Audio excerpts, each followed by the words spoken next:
agradecer o convite feito a nós para esse pronunciamento, essa oportunidade.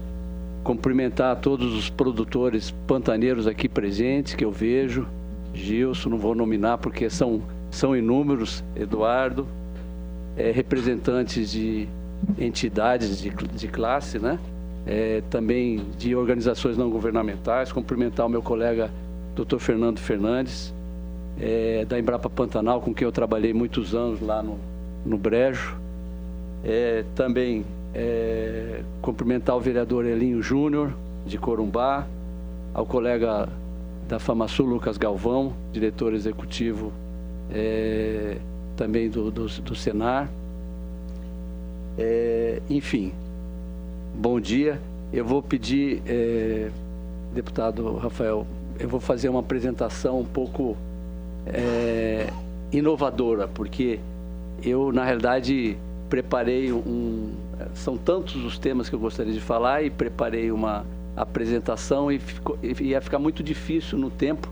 Então, vocês vão me permitir, eu vou ler, né? E, ao mesmo tempo, apresentar algumas imagens aqui para vocês acompanharem, né?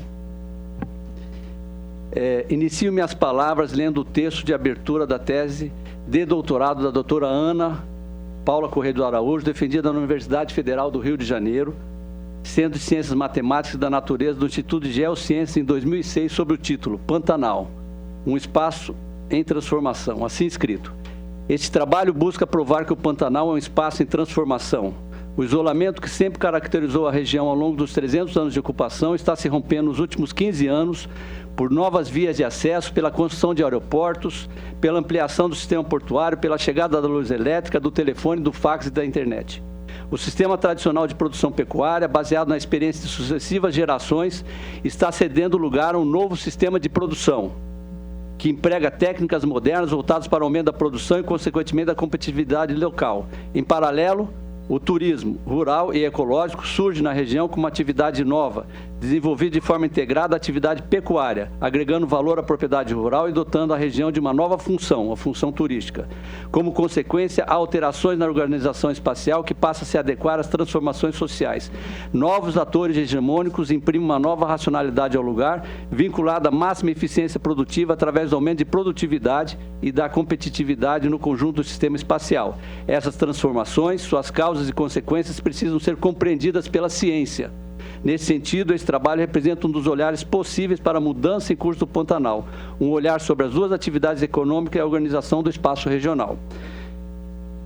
Creio ser importante esclarecer as razões na qual eu estou aqui para participar desse importante momento. Faço parte de uma família com história no Pantanal. Meu avô paterno,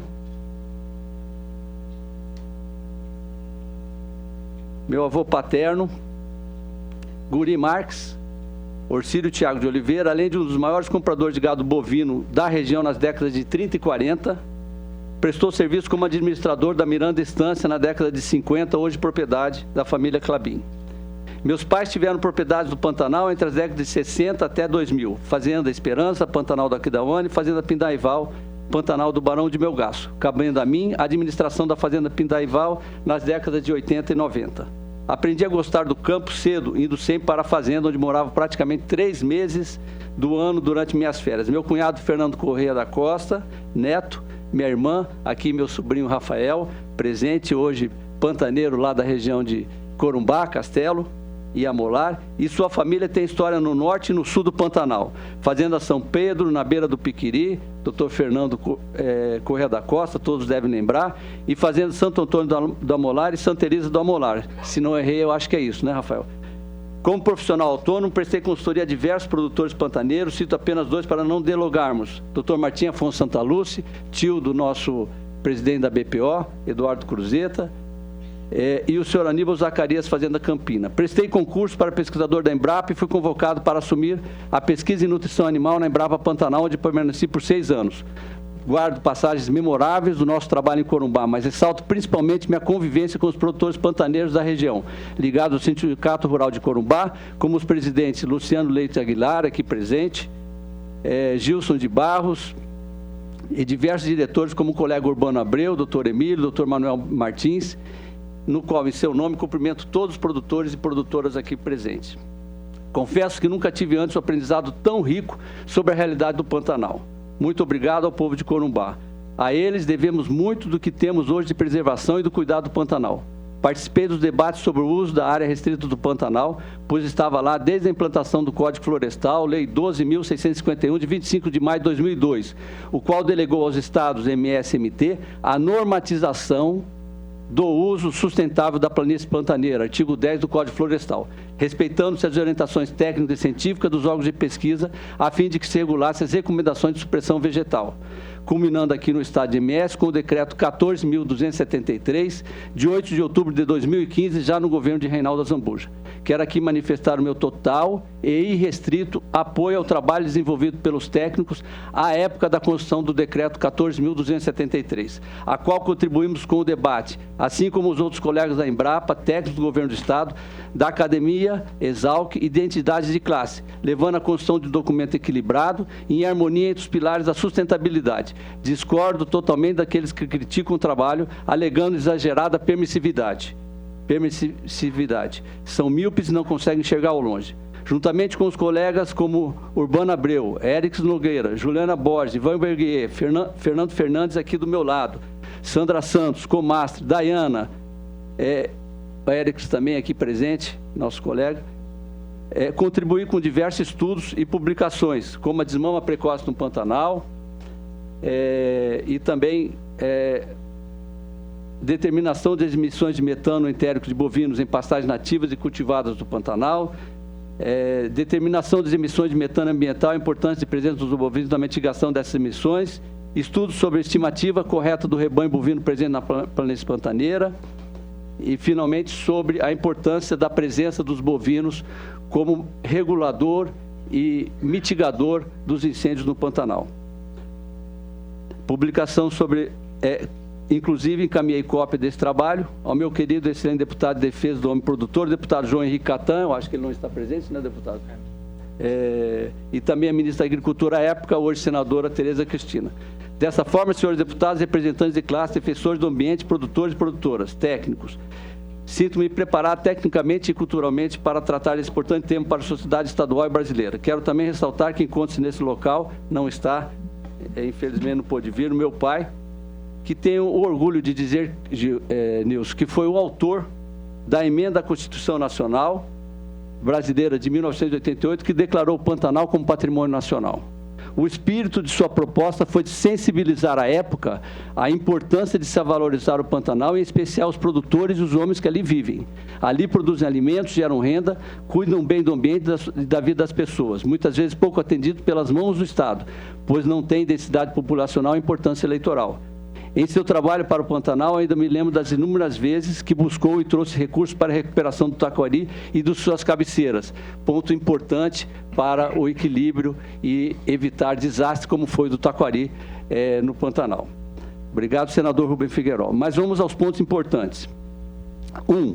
A limitação do Pantanal de MS. Existem algumas áreas que necessitam de ajuste e melhor interpretação, especialmente na região sul. Então, vocês notam aqui o Pantanal, né? Nessa região mais ao sul aqui, a gente tem muita dificuldade de delimitação dessas áreas, o que dificulta, né, a prática. É importante o posicionamento do Pantanal, né, a nível da Bacia do Prata, a distância, né? A gente vê que da Serra até o Rio Paraguai, nós temos ali aproximadamente 270 quilômetros, onde 30 quilômetros próximo à Serra, a gente tem aí uma mudança muito drástica de vegetação, né? Então, o Pantanal precisa ser muito bem, e essas sub-regiões, as 11 sub-regiões precisam ser muito bem tratadas, porque elas têm um comportamento diferente, né? A introdução de pastagens melhoradas no Pantanal é benéfica ao sistema, é o segundo ponto importante que eu gostaria de colocar aqui. Primeiro, como melhoria alimentar dos bovinos, principal atividade econômica. O Pantanal apresenta 10 principais classes de solo. De maneira geral, 73% dos solos de planície são de baixa fertilidade, 11 milhões de hectares. Está aqui o doutor Fernando Fernandes, que trabalhou muito nesse trabalho. Eu cito aqui os dados que ele trouxe, né? São 11 milhões de hectares de terra pouco fértil, 2,5 milhões de terras de média fertilidade, que dá em torno de 17%, e 10% apenas de terras de melhor fertilidade. Pastagem nativa de melhor valor nutricional ocorre nas áreas inundadas na presença de solos de melhor fertilidade. Na grande maioria da planície, ou seja, nas regiões de solos de baixa e média fertilidade, as pastagens nativas de bom valor nutricional encontram-se ao longo das vazantes e as margens da baía, privilegiando, portanto, as regiões que apresentam esse tipo de paisagem. Mesmo assim, elas não apresentam elevada produção de massa, o que leva às restrições alimentares por superpastejo, caso não ocorra um bom manejo, assim como sua substituição por outras nativas de baixo valor nutricional ou pouco pastejada. Campos de mimoso sendo substituído por rabo de burro e capim vermelho. Isso é muito comum a gente observar, né? A partir do momento que há um superpastejo, as pastagens de melhor valor nutricional sendo ocupadas por pastagens de baixo valor nutricional e pouco preferidas pelos animais, como rabo de burro, capim vermelho, caronal, fura-bucha, etc. Piorando, então, a dieta dos animais, levando aí a um empobrecimento da produtividade do rebanho. As pastagens melhoradas, então, apresentam melhor comportamento de resistência à seca, período de maior escassez de alimentos para o rebanho. A falta de nutrição adequada leva inicialmente à redução dos índices de produtividade. No passado, as taxas de concepção e parição por volta de 50% e de desmama de 40%, posteriormente ao enfraquecimento dos animais, queda na resistência e morte. Com a introdução de pastagens melhoradas, é possível até dobrar os níveis de produtividade do rebanho. Lembro de ouvir uma mensagem do doutor Abílio Leite, todos vocês conhecem muito bem de quem eu falo, doutor Abílio Leite de Barros, quando perguntado sobre a implantação de pastagens melhoradas. Abre aspas. Com o plantio de uma edícula, não pretendo aumentar o rebanho da propriedade, mas sim melhorar a nutrição do rebanho, proporcionar melhor bem-estar aos animais e aumentar a produtividade de forma sustentável. Outro ponto importante que a gente deve lembrar com relação à introdução das pastagens, como melhoria alimentar para a fauna. O aumento da oferta de alimentos para herbívoro fazem parte da cadeia alimentar como um todo. Nós melhoramos a alimentação dos herbívoros e, consequentemente, dos seus predadores. 3, como viabilidade econômica da propriedade. A sustentabilidade é composta por 3 eixos, né? Todos sabem muito bem: sustentabilidade ambiental, econômica e social. A pecuária permanece como principal atividade econômica do Pantanal, está lá há quase 300 anos e permitiu com equilíbrio que o bioma se mantivesse como o mais preservado do Brasil, com aproximadamente 84% do seu território mantido em condições originais. O modelo de produção de baixo impacto do Pantanal requer o uso de grandes áreas de pastagem através da criação extensiva.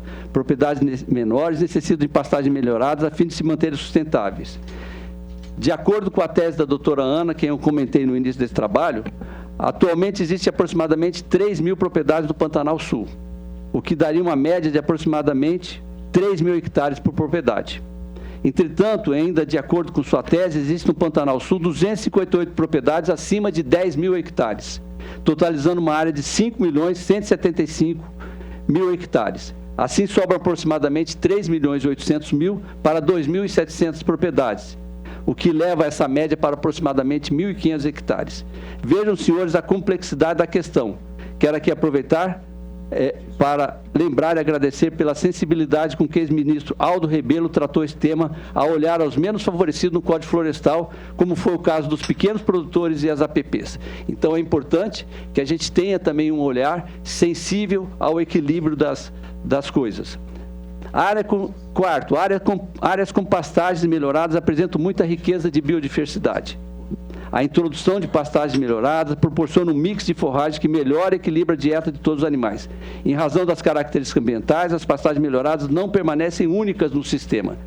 Outras forragens e plantas permanecem no ambiente e convivem harmonicamente entre si. Isso ocorre porque os bovinos limitam seu crescimento e até reduzem sua população, ou seja, há um convívio muito favorável de pastagens cultivadas com pastagens nativas, e nisso aí há todo um envolvimento de fauna, flora, que permite, né? 2 minutos, nossa. enfim, investimentos em pastagem, não vai dar para cumprir. Levam geralmente a outros investimentos benéficos, né? Aqui eu me referi à questão como o investimento que você, implantação tanque, melhoria de condição de água para o rebanho e para a fauna, consequentemente você está... Outro ponto importante, não vou me delongar nisso aqui, já que meu tempo é curto, é o debate sobre a construção de estradas, extremamente fundamental para que a gente tenha uma condição social, melhoria da condição da gestão das propriedades, consiga aí evoluir o processo. Outra questão importante, a cultura do homem pantaneiro. Aqui eu gostaria de fazer uma mensagem do seguinte: é este homem, senhoras e senhores, deputados e deputadas, que hoje lota essa plenária, clamando pelo seu apoio, pedindo para que não nos envolvamos nos discursos da ordem internacional, que querem manter o país pouco desenvolvido e escravos da importação de seus produtos tecnológicos. É preciso sapiência, um olhar para o futuro, manter nossa independência e desenvolvermos de forma sustentável. Não podemos aceitar farmer here, forest there.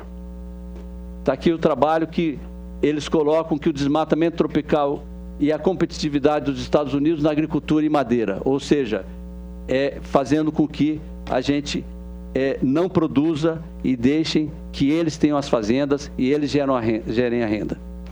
Entendemos que o debate é necessário e estamos dispostos a novamente contribuir de forma equilibrada com o mesmo na construção de uma proposta que garanta a continuidade desta relação do homem com a exploração sustentável do Pantanal. Quero ressaltar, caminhando para meu encerramento, deputado, o papel de nossa instituição de pesquisa, a Empresa Brasileira de Pesquisa Agropecuária, Embrapa, a qual ombreio aqui com o meu colega, doutor Fernando Fernandes, também o meu colega da área de transferência e tecnologia, Tiago, Éricles e outros tantos que estão aqui. A Embrapa é uma empresa pública vinculada ao Ministério da Agricultura e Pecuária, que foi criada em 1973 para desenvolver a base tecnológica de modelo de agricultura e pecuária genuinamente tropical. A iniciativa tem um desafio constante de garantir ao Brasil segurança alimentar e posição de destaque no mercado internacional de alimentos, fibra e energia. Na execução dessa tarefa, em permanente diálogo com produtores, organizações científicas e lideranças do Estado e da sociedade civil, a Embrapa se pauta por excelência científica com pesquisa agropecuária, qualidade e eficiência produtiva, sustentabilidade ambiental, aspectos sociais e parcerias com o setor produtivo. Nossa missão é viabilizar soluções de pesquisa, desenvolvimento e inovação para a sustentabilidade da agricultura. Dessa forma, aproveito para transmitir a mensagem do nosso chefe-geral da Embrapa Gado de Corte, que também trabalhou no Pantanal, Dr. Antônio Nascimento Ferreira Rosa, que pediu-me que comunicasse a todos que estaremos juntos para contribuir nessa tarefa, pois a pecuária é uma missão da nossa unidade. Aqui somos referência mundial em estudos e protocolos de sustentabilidade para a produção de carne bovina. Contem com o nosso integral apoio. Finalmente, quero finalizar a minha participação com a mensagem da escritora Albana Xavier Nogueira, em seu livro Pantanal, Homem e Cultura, 2002, e do geógrafo Paulo Claval, em seu livro A Geografia Cultural. No universo cultural do Pantanal Sul, há uma interação fortíssima entre o homem e o seu mundo da terra, água e gado. Pode-se dizer que Pantanal e Pantaneiro representam dois elementos distintos que se fundem numa mesma realidade antropogeográfica única.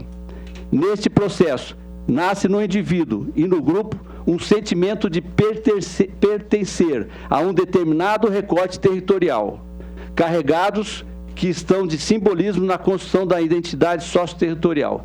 Portanto, o homem do Pantanal apresenta-se como um elemento fundamental na sobrevivência do ecossistema local.